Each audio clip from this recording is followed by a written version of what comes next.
The story begins with a little girl playing in a park. Suddenly, she loses her doll somewhere in the grass. As she searches for it, the ground starts shaking. Then she looks up and freezes in terror. Between the buildings, a gigantic lizard-like creature is walking through the city, crushing everything in its path. The little girl screams in fear, and the screen cuts to black. 25 years later. The story now takes us to New York City, where we meet Gloria. Gloria is a writer, but at the moment she's struggling to find work. One morning, after drinking all night, she stumbles back to her apartment, but her boyfriend Tim is waiting for her. And this time, Tim has completely run out of patience. He tells Gloria that he can't keep living with her anymore. He's already packed all of her belongings into bags and left them on the bed. By the time he gets back from work, Gloria needs to be out of the apartment. In a single morning, Gloria loses her boyfriend, her home, and whatever stability she had left in her life. Now, she has only one place to go, her hometown. Gloria returns to the old house where she grew up. It has been empty for years. There's no furniture, no food, nothing. Just dust, silence, and memories from her childhood. And it's pretty clear that Gloria's life has hit rock bottom. The next morning, Gloria buys a cheap air mattress. But even getting it home turns into a struggle. She's carrying the mattress over her shoulder when a truck suddenly pulls up beside her. The person driving it is her old childhood friend, Oscar. After all these years, Oscar is genuinely happy to see Gloria again and invites her to come with him. Oscar now runs his father's old bar, which he inherited. He takes Gloria there, but she's trying to quit drinking, so seeing bottles everywhere makes her uncomfortable. Whenever Gloria gets nervous, she has a habit of scratching the top of her head without even realizing it. Oscar notices the habit and starts teasing her about it. He then introduces Gloria to two of his close friends, Joel and Garth. Both of them are happy to see her after so many years. Oscar places a beer in front of Gloria. She stares at it for a few moments, hesitates, but eventually she picks it up. And a few hours later, just as expected, Gloria is completely drunk again. As the night goes on, Oscar starts talking about the old days. He tells Joel and Garth that back in school, Gloria used to win the writing competition every year.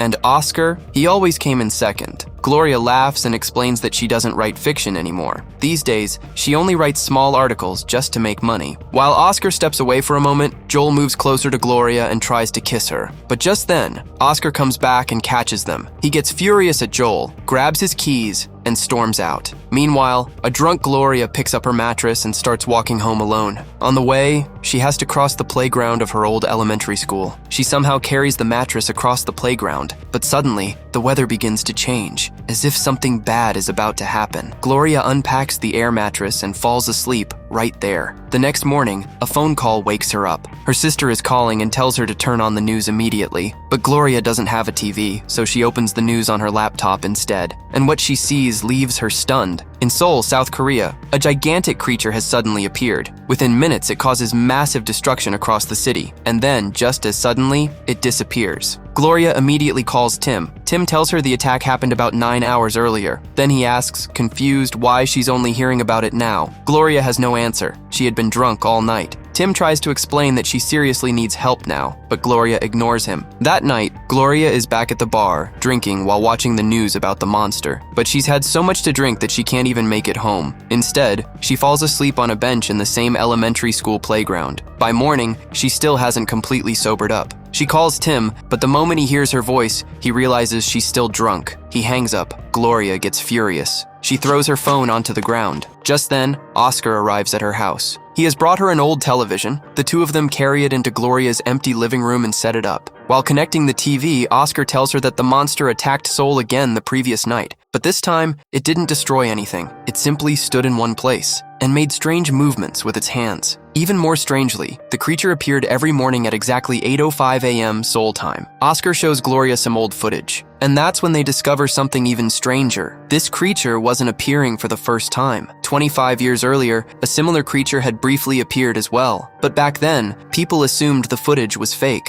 Oscar then reminds Gloria that she told him a lot about her life while she was drunk the previous night. Gloria doesn't remember any of it. Oscar explains that she told him everything, how she lost her apartment, how things ended with Tim, and how she was almost completely out of money. During that conversation, Oscar also offered her a job at his bar. Gloria happily accepts the offer. She hugs Oscar and thanks him, but then something on the TV catches her attention. On the screen, the soul monster raises its hand and scratches the top of its head. Gloria suddenly freezes. because that's exactly what she does whenever she gets nervous. She scratches the top of her head in the exact same way. She tries to convince herself it's just a coincidence. But now, a disturbing thought has entered her mind. That night, during her first shift at the bar, Gloria keeps looking at the TV behind the counter. Every movement the monster makes feels strangely familiar. When she gets home, Gloria watches the old footage again, and then she notices something else. In the footage, the monster appears to be dragging something heavy over its shoulder. Gloria's breathing stops, because just a few days earlier, she had carried her mattress across that exact playground in almost the same way. Now she starts carefully comparing the playground with the location in Seoul, and the more she looks at the two places, the more uneasy she becomes, because this connection no longer feels like a coincidence. For the next few nights, the monster doesn't appear at all. Even the news channels are confused. Nobody can figure out when or why the creature shows up. Meanwhile, at the bar, Garth jokes that the monster looks like some kind of remote-controlled machine. It always moves forward and never even looks down at its feet. Gloria gives a small smile, but deep down, she's terrified. She spends most of her time comparing the monster's movements with a map of her hometown. She keeps coming up with different theories, but she's too afraid to tell anyone. Eventually, she can't wait any longer. This time, she's completely sober. With the map in her hand, Gloria heads straight to the playground of her old elementary school. At exactly 8:05 a.m., she walks to the middle of the playground and stands there. But this time, she doesn't move forward. First, she slowly raises one hand. Then she raises both hands into the air, holds them there for a few seconds, and then runs home as fast as she can. Gloria immediately turns on the TV, and just seconds later, what she sees leaves her speechless. In Seoul, the monster isn't destroying any buildings. It's simply standing in one place. Then it raises one hand, and just like Gloria did moments earlier, it raises both hands. Now, there's no denying it. Through some impossible connection, Gloria is the monster. The realization completely shakes her. She calls Tim and casually tells him that she found a part-time job. But before she can tell him what's really going on, Oscar and Garth arrive at her house carrying an old couch. Gloria hangs up. She still isn't ready to tell Tim the truth. That night after work, Gloria sits at the bar with Oscar, Joel, and Garth, but she can't keep this secret to herself anymore. So suddenly, she takes all three of them to the playground. Once they arrive, she pulls up a live news stream from Seoul on one of their phones. Oscar, Joel, and Garth have no idea why Gloria brought them there. Then Gloria walks into the playground and suddenly starts dancing. The three men stare at her in confusion, but only a few seconds later, the monster on the phone screen starts dancing too. And the strangest part? It copies Gloria's every movement perfectly. When Gloria moves her arms, the monster moves its arms the exact same way. When she spins around, the monster spins around too. Oscar, Joel, and Garth are completely speechless. They have no idea what they're looking at. Then military helicopters attack the monster. Suddenly, Gloria feels the same impact in her own body. She panics, and while drunk and terrified, she throws a powerful punch into the air. At that exact moment, the monster in Seoul swings its arm and smashes a helicopter out of the sky. The helicopter crashes directly into the monster's head. Everyone inside is killed. Gloria is devastated. She finally understands that one tiny movement from her can cost real people their lives on the other side of the world. She stumbles backward and collapses. When Gloria wakes up, footage of the destruction is playing on the TV. Oscar has returned with groceries. The moment Gloria opens her eyes, she asks, "How many people did I kill?" Oscar hands her the morning newspaper, but the newspaper contains an even more shocking story. While Gloria was unconscious, another creature appeared in Seoul that same night, a gigantic robot. It stood in the same area for a while, almost as if it had come to confront or inspect the reptilian monster. Then, the news feed suddenly cuts out. Now neither Gloria nor Oscar understands what's really happening. Over breakfast, they try to piece everything together. Slowly, Gloria realizes something. If these creatures only appear when she and Oscar make certain movements, fragments of Gloria's childhood memories begin coming back. She sees herself as a little girl, holding a school project.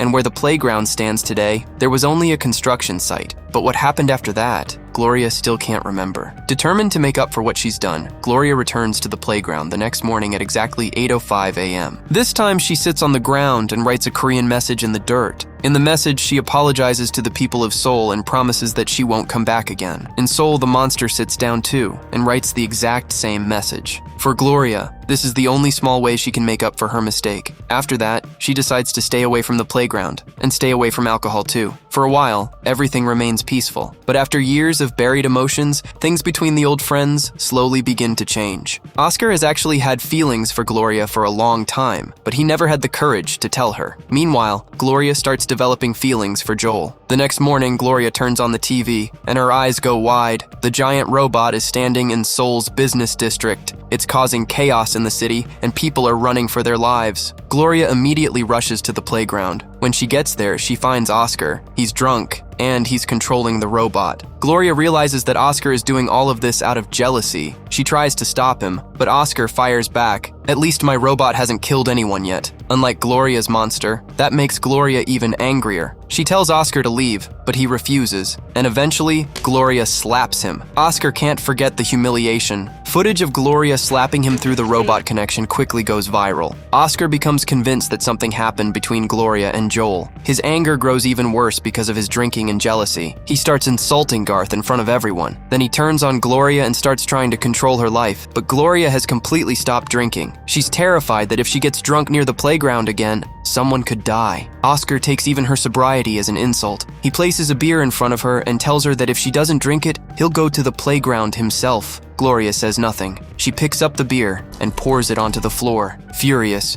Oscar storms out of the bar and heads straight for the playground. Gloria runs after him, and moments later, they're both standing inside the playground. Exactly at 8:05 a.m., the argument between them quickly gets worse. Things become so heated that Gloria tells Oscar she's quitting her job, but Oscar refuses to let her walk away. He threatens her. If she doesn't show up for work the next day and perform her part in the playground, he'll destroy an entire area of Seoul. Now Gloria is left with only one question: how can she stop Oscar? That night, Gloria lies awake in bed, unable to sleep. Then, more memories from her childhood slowly begin coming back. She remembers one morning when she was walking to school. In her hands was a cardboard model of Seoul that she had built for a school project. Suddenly, a strong gust of wind blows the model right out of her hands. The next morning, Joel arrives at Gloria's house. He has a truck loaded with furniture. It's all from Oscar, a peace offering. Maybe Oscar is finally feeling ashamed of what he did the night before. Confused, Gloria goes straight to Oscar's house to demand an explanation. But when she gets there, she's shocked by what she sees. The entire house is filled with trash and empty beer bottles. Oscar finally breaks down. Tears fill his eyes as he apologizes to Gloria. He tells her he's truly sorry for everything he did and just wants them to be friends again like they used to be. Gloria agrees to give him another chance, but with one condition. Oscar has to stop drinking every night and destroying himself. When Gloria gets back home,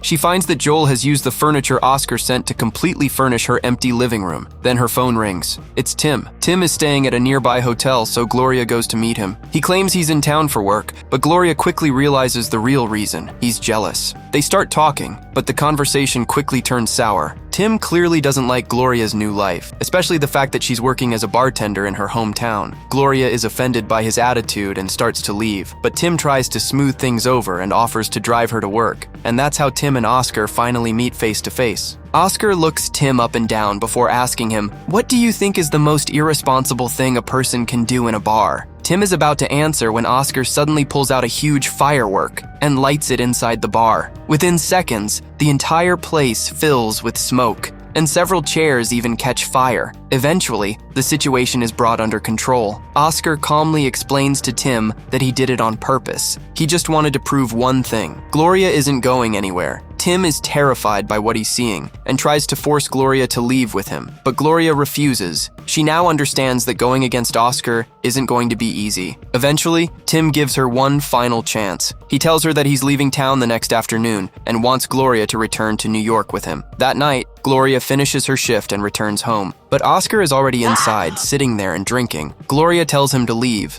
Oscar refuses. He says he's only there to make sure Gloria doesn't run away to New York with Tim. Gloria has no idea how to deal with someone who can use this strange power to put an entire city thousands of miles away in danger. Panicking, she starts scratching the top of her head again, and that tiny movement suddenly unlocks the rest of her childhood memories. Now she remembers everything. When the strong wind blew her soul project away, Oscar chased after it. He ran into a nearby construction site looking for the model, and Gloria followed him. Eventually, Oscar found the cardboard model stuck in the branches of a tree. He pulled it down, but then his jealousy took over. Gloria's project was better than his, and Oscar had secretly been jealous of her for years. So when he thought nobody was watching, he stomped on Gloria's entire project and destroyed it. But Gloria saw him do it, and something inside her broke. Then, suddenly, lightning struck from the sky. Both Gloria and Oscar were hit, and so were the two toys they were holding, Oscar's toy robot and Gloria's little toy monster. Both children collapsed unconscious. Now Gloria finally understands who Oscar really is. He wasn't the innocent, carefree person everyone thought he was. Deep down, Oscar had always hated himself. He constantly needed to prove that he was bigger, stronger, and more important than everyone else. And now, because of that same jealousy, he was willing to destroy an entire city like Seoul. Gloria tells him exactly what she thinks of him. Then she picks up her phone and calls Tim. She tells him she's made her decision. She's going back to New York with him. The moment Oscar hears this, he completely loses control. The two start fighting. Within seconds, Gloria's house is being destroyed. Furniture breaks as they scream at each other, and eventually they both rush outside. Then they head straight for the playground, because they both know whoever reaches the playground first controls what happens in Seoul. Gloria gets there first, but it doesn't help. Oscar overpowers her and knocks her to the ground. Gloria lies helplessly on the ground while, thousands of miles away, Oscar's robot tears through an entire area of Seoul. Thousands of people run for their lives. Eventually, Oscar starts to leave, but before he goes, he gives Gloria one final warning. You can go wherever you want, but if you're not here in this playground every morning at 8:05, Seoul will pay the price. Gloria somehow makes it back home and collapses onto her bed. Her eyes fall on the maps of Seoul covering her wall. For days, she had been trying to understand the connection between the playground and Seoul, but now she suddenly realizes something. She immediately gets up, packs a bag, and takes a cab to the airport. One question is running through her mind. If the person standing in the playground at 8:05 controls this power, what happens if she goes to the actual playground in Seoul? Meanwhile, Oscar realizes that Gloria never showed up at the playground. He spends the morning drinking and waiting, because 8:05 is the moment when he can control the robot. Soon, Gloria finally arrives in Seoul. She calls Tim and simply tells him that she made it safely. But her location makes one thing clear. She didn't go back to New York. She went to Seoul. Now 8:05 is approaching. Oscar arrives at the playground. The moment the time hits 8:05, his giant robot appears and begins destroying the streets of Seoul. The entire city starts evacuating. People run for their lives. But there's one person who isn't running, Gloria. Instead, she walks straight toward the monster. Back in her hometown, Oscar suddenly feels the ground shaking beneath his feet. He has no idea what's happening. Then he realizes the truth. Gloria isn't standing in the old playground anymore. She's thousands of miles away, standing in Seoul's actual playground. And for the first time, Gloria's giant monster appears exactly where Oscar is. Oscar panics and starts running, but this time, there's nowhere for him to hide. In Seoul, Gloria reaches her hand forward and grabs the air as if she's holding something invisible, and she has Oscar. At that exact moment, Oscar's giant robot begins rising off the ground. It hangs helplessly in the air. Oscar starts screaming, begging Gloria to put him down, but Gloria doesn't stop. She pulls her hand back, and with all her strength, she throws him far away. At the same moment, Gloria's giant monster launches Oscar's robot high into the air. The robot, along with Oscar, flies far into the distance and disappears from sight forever. Back in Seoul, the people who were running for their lives just moments earlier begin cheering and applauding. Finally, Seoul is free from the monster's terror. Sometime later, Gloria sits inside a quiet, nearly empty bar in Seoul. She looks at the bartender and asks, "Would you like to hear a really strange and incredible story?" The bartender has no idea who Gloria is or what she has just been through. The bartender asks if Gloria would like something to drink. Gloria takes a long, exhausted breath. She's already given up alcohol, so she simply lets the moment pass. And for the first time in a long time, Gloria finally feels free.